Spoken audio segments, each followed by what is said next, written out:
It is a game day at Climate Pledge Arena. The Florida Panthers coming into town. That means the Kraken have to get ready for the champs. We have a squadcast or crossover episode to talk about it all before the puck drops tonight.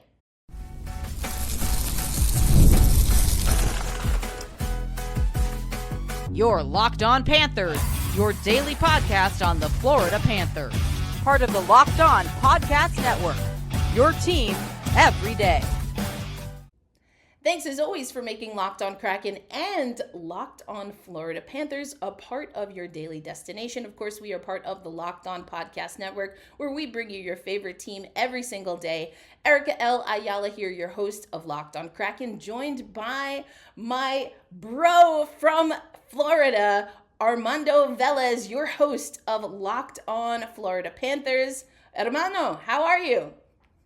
Very well, Hermano, and show off the hat a little bit for the audience here, for everyone here in South Florida for the Amerigo LatAm Cup that you like to come down here for every single year to cover hockey internationally, and also this also happens to be on the 32-year anniversary of the NHL announcing that South Florida will get a hockey team, and then the Panthers, crazy enough how they took 10 months to put it all together to finally get a game on the ice, and now coming into this, Stanley Cup champions. Wow, a wild story indeed. So many just great stories from Florida. And yes, the Amerigo LatAm Cup, the Florida Panthers, of course, are hosts of that, including using their new practice facility in the most recent Amerigo LatAm Cup. So it's always a pleasure and an honor to be a play-by-play broadcaster for those games, and hope to do it again. But today we got to take care of some business, yes. Armando. I see you've got your background set to the Emerald City because your squad is taking on my squad tonight at Climate Pledge Arena. Before we get into all of that, we do want to let you know today's episode of Locked On Kraken brought to you by our friends at FanDuel. You can start the season with a big return on FanDuel. New customers can place a $5 bet and you'll get started with $150 in bonus bets if your first $5 bet wins. Visit FanDuel.com to get started. And where I want to get started is, we've already alluded to it.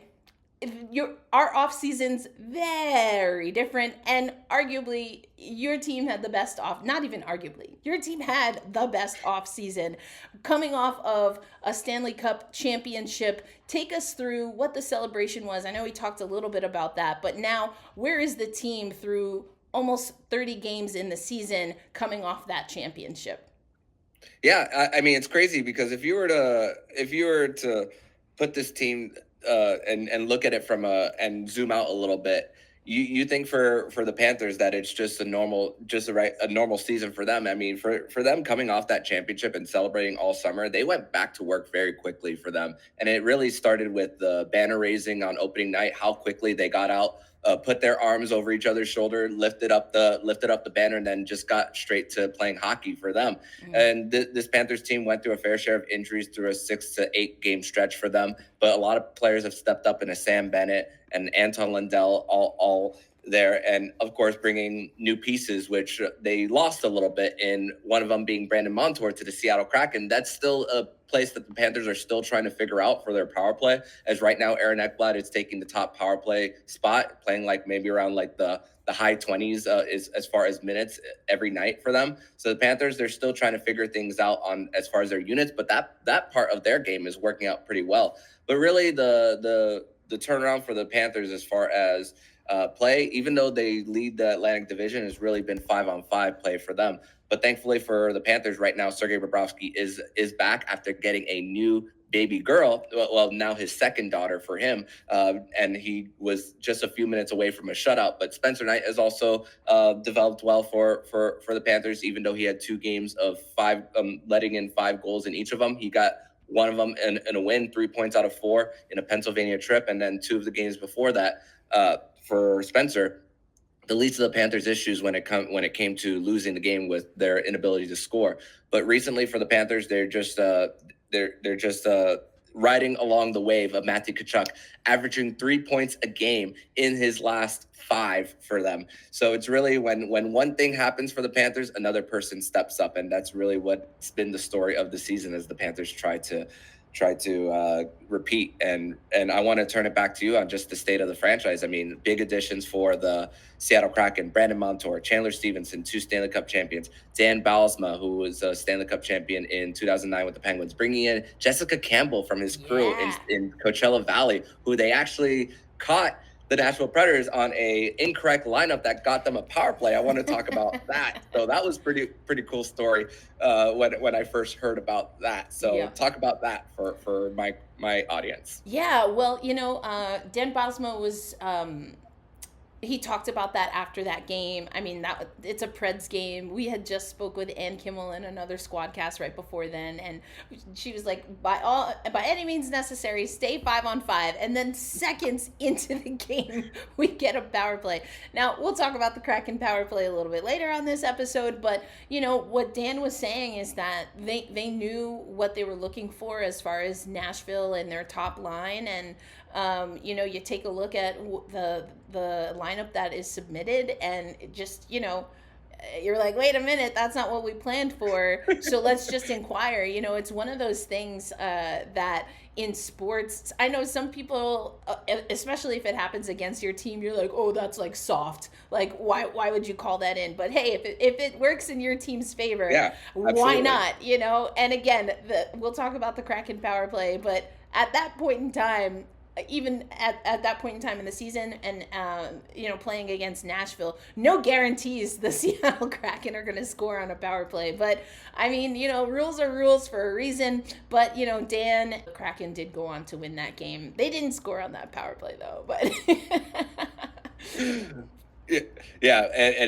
but still a Kraken team that I spoke about this a few days ago about how whenever teams go scorched earth rebuilds, is like, be careful what you wish for. And I know for the Kraken, there's, they were starting off just trying to build the team, and just not a lot of players are left from the expansion draft. There's a few bright spots. I know Jordan Eberle is currently on IR for the Seattle Kraken. Yeah. But also what I think is something that's very beneficial for bringing Dan Bylsma in is the fact that even though Shane Wright is a 4th overall pick, they sent him back to the OHL for a season. Yep. Got him some Calder Cup playoff experience last year with Dan Bylsma. Yep. And I think that bringing him in and now actually getting a full season under his belt. I mean, we saw this with Mackie Semskevich for the Panthers last year, and him getting that full season there, and even Spencer Knight last year. How beneficial has that been for Shane Wright coming into this year? Yeah, first of all, shout out to Semskevich. I covered his sister Melissa a lot in women's hockey, so I love that you brought that up. But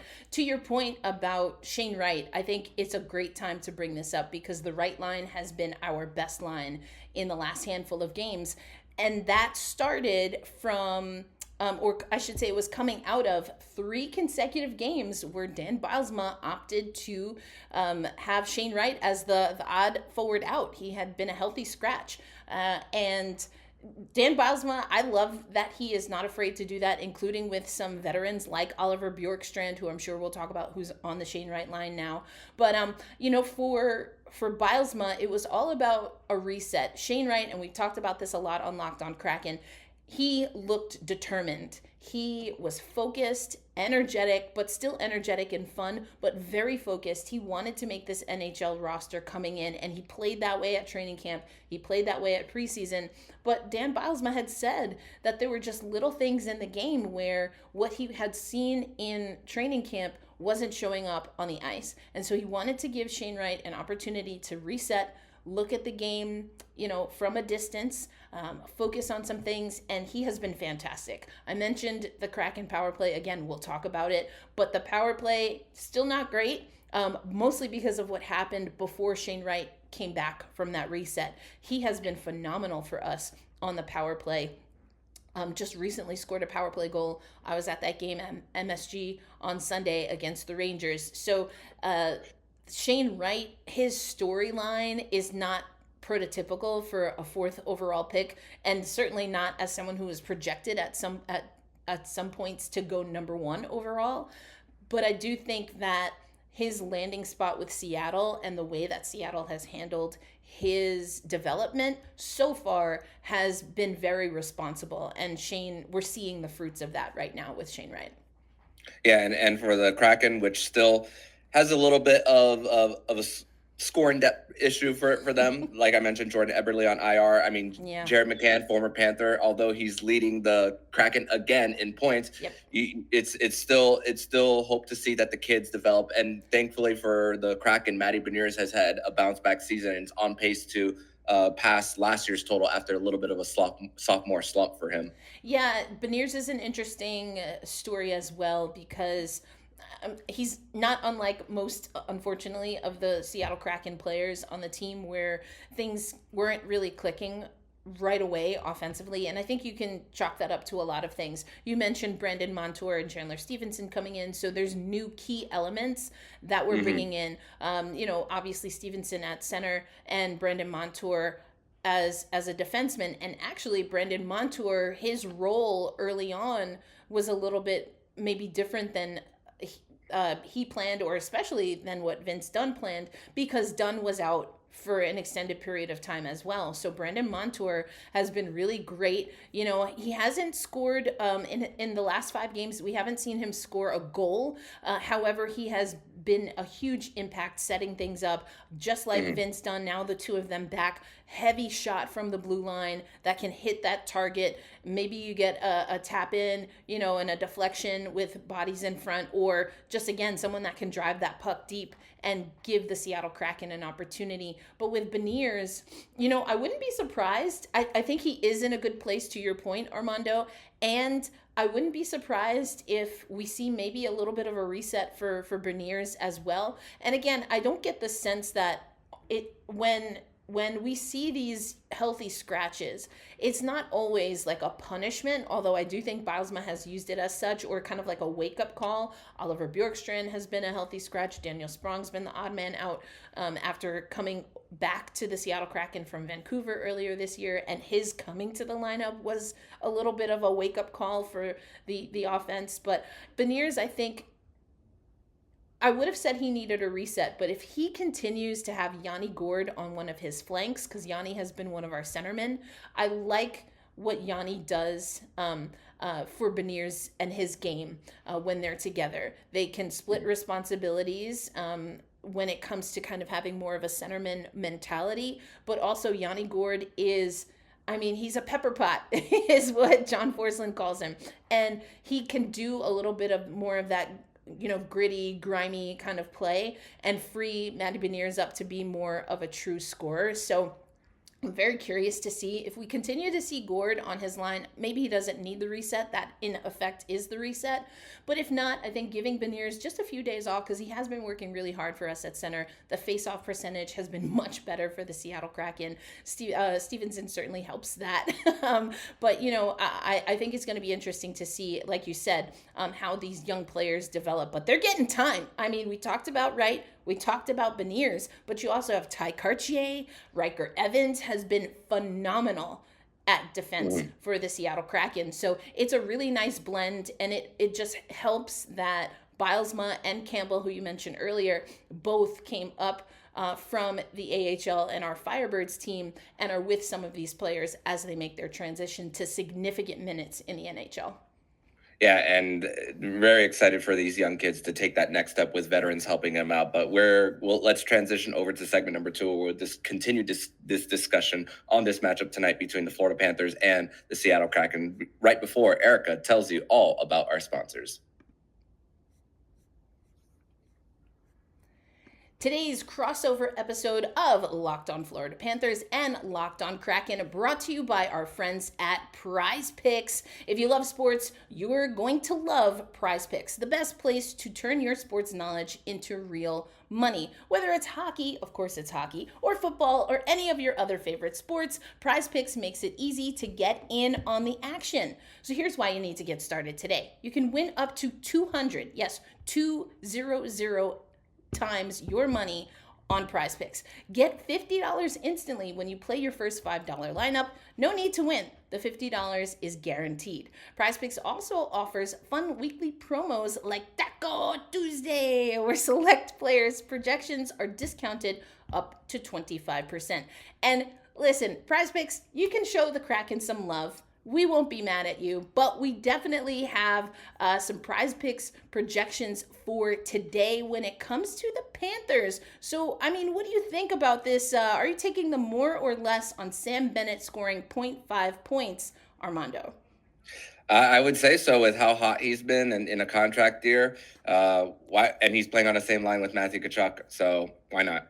Okay, definitely taking the more on that. You heard it here first, folks. Download the app today. Use promo code LOCKEDONNHL to get $50 instantly after you play your first $5 lineup. That's right, $50 instantly. PrizePicks, run your game. Thanks as always for making the Locked On Podcast Network, but especially our Locked On NHL shows a part of your daily destination. Erica L. Ayala here, your host of Locked On Kraken, joined by Armando Velez, your host of Locked On Florida Panthers. And we talked a little bit about the state of the franchise, Armando, in the first segment. Now let's get into the superpower versus the kryptonite. What are some of the things working really well for the Panthers as they look to repeat, and what are some of the areas that still need refinement? The Panthers have 7 shorthanded goals this season. It's incredible how the guys like Sam Reinhart, Alexander Barkov, Lundell Luosterainen, even guys at times, Jesper Boquist and AJ Greer, have just inserted into the lineup for them, and also guys like Tomas Nosek for the Panthers, and just how those forwards have just been overwhelming the opposition on their power play with not being out of position, not chasing checks when the opposition is cycling the puck, which the Panthers defensively, whether it's penalty kill or 5-on-5, when they force the opposition to cycle the puck, that's when the Panthers defensively are able to be relaxed more. Even though you can't relax when you're in your own end, they seem more relaxed versus if they're being too aggressive with their pinches and then it's ending up in a rush the other way. For them, the Panthers are at their best defensively when they are forcing the opposition to get in on the cycle for them. And that leads into the weakness for the Panthers and just for them, 5-on-5 defense for them. Goaltending has been an issue from time to time. Sergei Bobrovsky, like I mentioned earlier, the dad bump, hopefully, after getting a win on Saturday against the San Jose Sharks, which Mackenzie Blackwood on the other end left a lasting impression in San Jose right before getting traded to Colorado. So crazy to think how the game against the Stanley Cup champions can really up your stock there, even though Mackenzie Blackwood played really well in New Jersey prior to that. But for the Panthers, 5-on-5 defense has just been it's been up and down for them, and they've been in some of these close games like 2-1, 3-2 at least a week and a half ago. But for them, it's just really about the 5-on-5 play for them and just getting their game right in that part for them, because the truth is, with losing Brandon Montour, they only have three top four defensemen. They're still trying to possibly look for that other top four guy, maybe a right-handed shot that they'll probably go for at the trade deadline on March 7th for them. So still trying to figure things out. There's been a mix of that second pair. Nico Mikkola has had a different partner. Has been shifting for the last week and a half. So the Panthers, they've been reluctant in switching the D pairs, but over the last few weeks, they've been experimenting more with those combos. Yeah, that's interesting that you talk about defense on 5-on-5 play, because I was looking at, some of the stats coming in, and you talk about, goals for and goals against for the Panthers. I think, that the offense is obviously there. You talked also about the shorthanded goals. I'll get into what I think about that from the Kraken perspective, but the goals against, and it seems like, again, goaltending was just maybe a little piece of that, but also just the disciplined 5-on-5. And I have to say that's always something that I talk about with the Seattle Kraken, regardless of who's on the roster. But for this team specifically, superpower, I'm going to say right now, and I already kind of mentioned this, is the right line. Eeli Tolvanen, Shane Wright, and Oliver Bjorkstrand. They are communicating well on the ice. They're getting creative. There was this great little chip play. Oliver Bjorkstrand coming into the neutral zone, chips it off the wall. Then Ellie Tolvanen gets it, center ice, gets into the offensive zone, and they find Shane Wright right in front of the net. They're getting to the net front. They're creating opportunities and screens. They do a great job cycling and replacing each other, you know, what you would call like a weave in basketball. They do that effectively in their own zone, and they really are a boost. They are a boost also, especially Shane Wright on the power play. Now, as far as the Kryptonite, the power play has not been great. I'm going to put on the screen for those watching on YouTube just what we're looking at here. The power play for the Seattle Kraken, 18.2% clip, Armando, comparative to a 28% clip for the Florida Panthers. Similarly, on the penalty kill, advantage to the Stanley Cup champions there at an 81.2% clip, 78.3 for the Seattle Kraken. You also mentioned goaltending. I think it's going to be interesting because Joey Daccord did not play against the New York Rangers, had an illness, and he was listed as out ahead of today's games in the notes that the Seattle Kraken sent out on Monday. So if Joey Daccord cannot go, what I'm expecting is that we will see a high-scoring affair. We had to win a 7-5 game against the Rangers to get that W. Over the history of Philip Grubauer with the Seattle Kraken have not given him goal support. I can't tell you why. I've talked about it. I talk about it every week since the beginning of time of this show. And this season in particular, you're just finding, I'm not going to talk about them pregame, although I don't think the Florida Panthers probably have this, at least not the Locked On Kraken show on their scout, maybe your show. But there are specific areas that you're starting to see teams expose for Philip Grubauer. And I wouldn't be surprised, I'll just put it this way, if the Florida Panthers shoot high and quite literally into either the neck or the shoulder of Philip Grubauer. I know I said I wasn't going to do it, but I couldn't help myself. I mean, it's just so obvious. It's so noticeable. Mm-hmm. And if Joey Daccord is out with an illness, Philip Grubauer, but specifically the defense in all three zones, is really going to have to sharpen up. And this is a great test, quite honestly, against the Panthers to see if they can do that. Yeah, so Brandon Montour, big part of that power play unit for the Seattle Kraken, getting 6 out of his 19 points on the power play, even a natural hat trick against the Montreal Canadiens earlier this season. So I was really happy for him when he got that. And also, the chances are him and the Panthers met up for some type of dinner to give him his ring. Him and Josh Mahura as well for them, and just big congratulations to them. And then crazy the Joey Daccord story of just, would he be the Canadian goaltender for Team Canada? But also the Swedish passport for him and everything.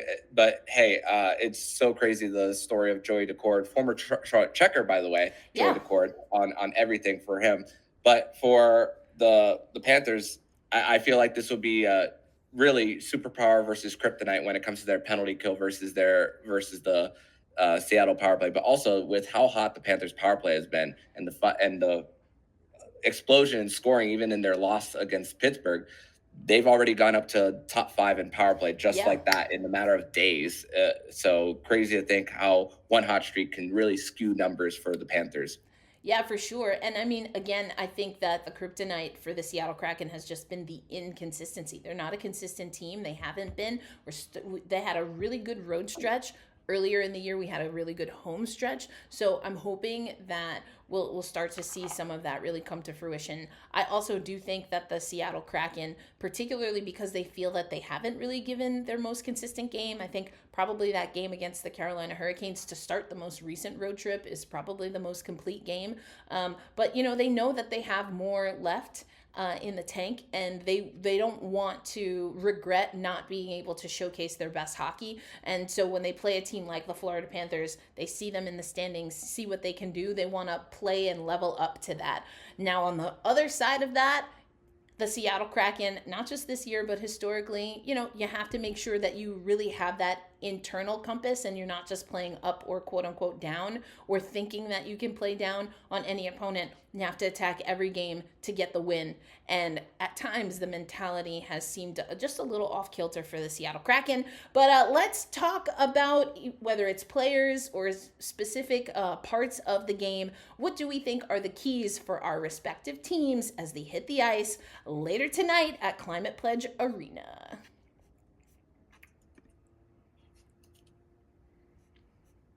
Today's episode, as I mentioned at the top of the show, brought to you by our friends at FanDuel. Get ready to tackle NFL action with FanDuel, America's #1 sportsbook. Right now, new customers can bet $5 and get $150 in bonus bets if you win. The FanDuel Sportsbook app gives you everything you need to place live bets on the National Football League, all in one place. So when you get a hunch in the middle of the game, you can check out the latest stats, live play-by-play, and so much more on the same page where you place your bets. You'll get started again with $150 in bonus bets if your first $5 bet wins. That's FanDuel.com. Never waste a hunch and make every moment more with FanDuel, an official sportsbook partner of the NFL and, of course, of us here at the Locked On Podcast Network.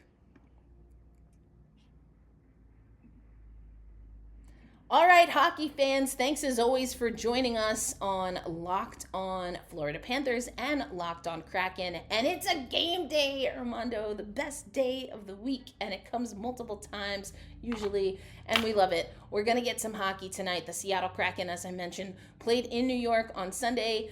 They did have some time. I know you mentioned Brendan Montour. Likely, we haven't seen anything on social media, at least at the time of this recording, but likely connecting with the Florida Panthers. I will say he did do some community events because tonight at Climate Pledge Arena at CPA, the Kraken Community Thread program will be honoring Indigenous culture and Indigenous Heritage Night. And of course, Brendan Montour, we've talked about this, but his day with the Stanley Cup, right, Armando, going back home and being able to be with Six Nations. I mean, I know we talked about that. I'm sure you did as well, but I know you would know that Montour has always just really been connected with his community and really has a lot of pride in being able to be an Indigenous player and to carry that with him in his career.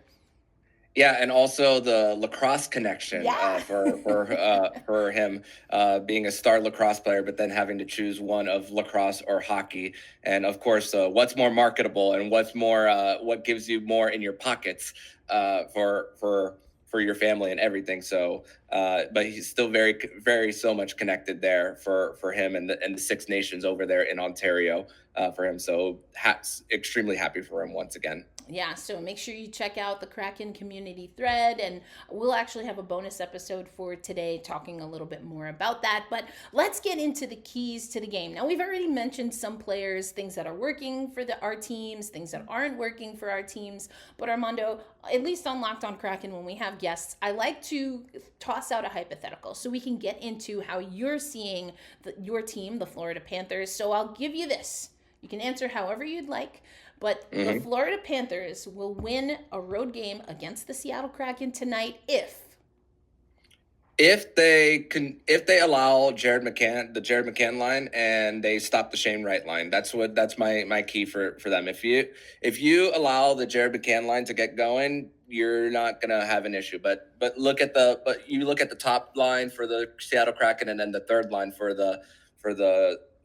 Seattle. Shane Wright on the third, Matty Beniers on the first. So if you're able to stop those lines, you'll find a way to get up. But also, you mentioned Shane Wright being the best line for them. Him, Eli Tovinen, who another first round pick for the Nashville Predators, who got away from them. But also the Corsi percentage of that Shane Wright line, 55%. The shots for percentage, 58%. So they are getting pucks to the net for them. So for the Panthers, it's really about, I know this is a cliche statement in hockey, time and space for them. And I think that for the Panthers, if they're able to match up with that, and chances are you're going to see the Lundell line matched up with that Shane Wright line. I mean, the Seattle Kraken do have the last change, so they get to dictate the matchups. So really for the Panthers and getting the Shane Wright line to limit them, and allowing if you can allow the second line to beat you there, I think the Panthers will be very well okay with that for them. So it's really about stopping those centers in Matty Beniers and Shane Wright. Yeah, that's so interesting that you also kind of call out the McCann line because, and that's with Stephenson. But I think that is really intuitive because Jared McCann, as you mentioned at the top of the show, leading in points, and he has been our leading scorer for the last 3 seasons here.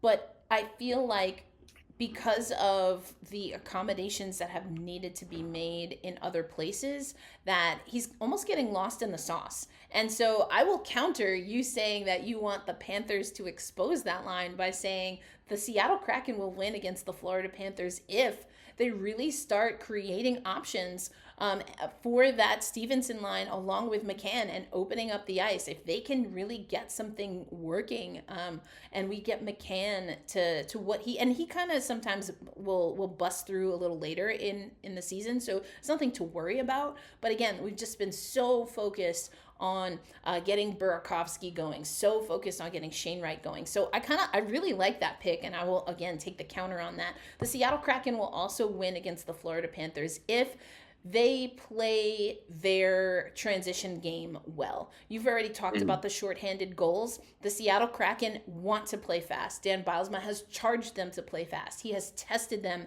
and really made them skate a lot in training camp, which I absolutely love. But sometimes what the Seattle Kraken don't realize is if you want to play fast, then you have to also be aggressive defensively. Not to the point where you talked about pinching and things like that earlier. You still have to be smart, but you also have to hunt the puck, not just when you are attacking, but also winning board battles, winning 50-50 pucks. And sometimes that's where you see the Seattle Kraken, the mentality kind of drift a little bit. And so if they can attack that part of the game, which will then it's like some people say your best defense is offense, and sometimes you gotta give that to the mentality of guys. Go get me the puck so then we can skate north. That's what I want, and that is a way of playing defense. I want to see them be very aggressive, win those board battles, really get the Panthers out wide, but then keep them there so we can transition. That's going to be critical for the Seattle Kraken in the game that they want to play offensively. But again, knowing that the Florida Panthers are also a very fast team, they can get out, they can make you pay for mistakes, or again, just a slippage in your execution. So I really want to see the Seattle Kraken sharpen with their aggression. I actually got to ask Dan Bylsma about that on Sunday, and he said he likes the transition or the trajectory of playing that aggressive, we kind of strike first game. It's not perfect, but he's starting to see the team buy into that, because when that happens, when that's the foundational piece, it allows everything else to open up. That's why the power play has been getting better. That's why the Shane Wright line is so effective, because they're innovative, they're creative, but they're aggressive. That's why Yanni Gourde being on a line with Matty Beniers is so critical, because that's his game. It's always been his game, and he'll bring that to any line, any team, anytime. So that's what I want to see for the Seattle Kraken. But Armando, where can my listeners follow you and all of the amazing work that you're doing? You've had so many great guests on Locked On Florida Panthers, so I want to make sure they're tapped in. Where can we find you? They can follow me on X at MondoMan12 and Blue Sky at MondoMan12. They can follow the show account on X and Instagram at LO_FLA Panthers, and on Blue Sky at LOFLA Panthers, no underscore there. And they can also follow the Locked On Florida Panthers podcast anywhere you listen to podcasts and on YouTube. How about you? And same for us. Of course, you can find us on YouTube. That's where we're doing most of our work now as we kind of figure out the new social media landscape. But Locked On Kraken also has an IG page, Instagram, as well as Twitter or X. So you can follow the show there. You can also follow me at Black Rosie Media on all of the platforms, including Blue Sky. We're over there. So usually using Blue Sky on a game day like today to give my thoughts on the game before, of course, then recording another episode of Locked On Kraken. But for Armando Velez and host of your Locked On Florida Panthers show, again, my name, Erica L. Ayala. Our two teams hit the ice. Brandon Montour going to go up against his former team. I'm sure, as you said, there will be a celebration at some point to honor his contributions as well as Josh Mahura's contributions to that Stanley Cup championship. And hey, we'll see what happens. You'll just have to tune in to the next episode of Locked On Florida Panthers and, of course, Locked On Kraken. Until then, have a great day. Enjoy the game and be kind to yourself. Be kind to others. Peace out, everybody.